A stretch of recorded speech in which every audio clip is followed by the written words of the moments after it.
Have you ever wondered how your favorite chocolate bar is made? I mean that delicious bar of heaven that melts in your mouth. Not that cheap, nasty rubbish some try to pass off as chocolate. Today, we're taking you on a journey from the cacao tree to the delicious treat you love. We'll be traveling across the globe to see how those bitter beans transform into the smooth, rich indulgence we all crave. Get ready to learn about the art and bloody hard work that goes into every bite. Our journey begins in the heart of the tropics, where the cacao tree thrives. These beauties love the heat, growing best in humid climates near the equator. Imagine a greenhouse, but instead of delicate flowers, you've got these sturdy trees loaded with colorful pods. And those pods, my friends, are where the magic begins. Each one is like a treasure chest, packed with 20 to 50 cocoa beans, nestled in a sweet white pulp.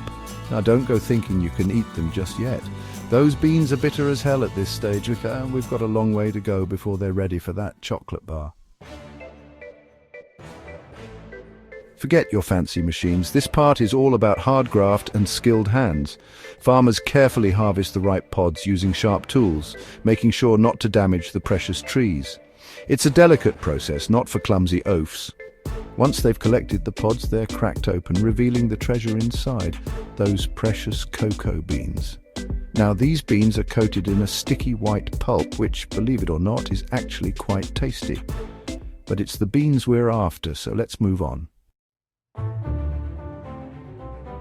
Now things start to get interesting. The beans and that sticky pulp are piled into boxes or baskets, left to sweat it out for days. Yeah, you heard that right. Fermentation. It might not sound appetizing, but trust me, this step is crucial. This is where the flavor really starts to develop. Without fermentation, you're left with a bitter, bland mess. No one wants a chocolate bar that tastes like dirt, do they? So we let those beans work their magic, transforming into something truly special. Chapter 4.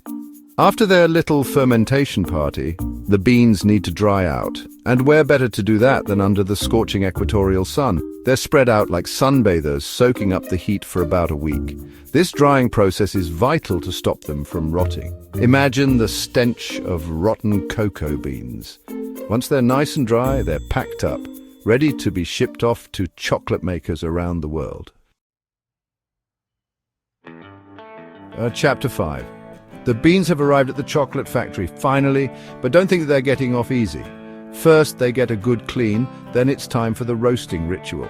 This is where the magic truly happens, where those raw beans transform into something incredible.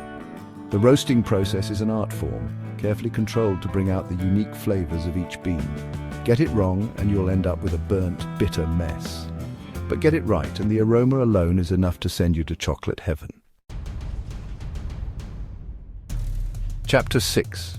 Once roasted to perfection, the beans are cracked open, shedding their outer shells like snakes shedding their skin. Inside, you'll find the nib, the heart and soul of the chocolate bar, and this nib is about to go on a wild ride. It's time to grind those nibs into a rich, velvety paste, the legendary chocolate liquor. Don't be fooled by the name, there's not a drop of alcohol in sight. This is pure, unadulterated chocolate in its most basic form. Now, for those of you who like it sweet, this is where the magic really happens. We take that rich, intense chocolate liquor and blend it with sugar, milk powder, if you're after that creamy milk chocolate, and a touch of vanilla for good measure. But we're not just mixing it with a spoon.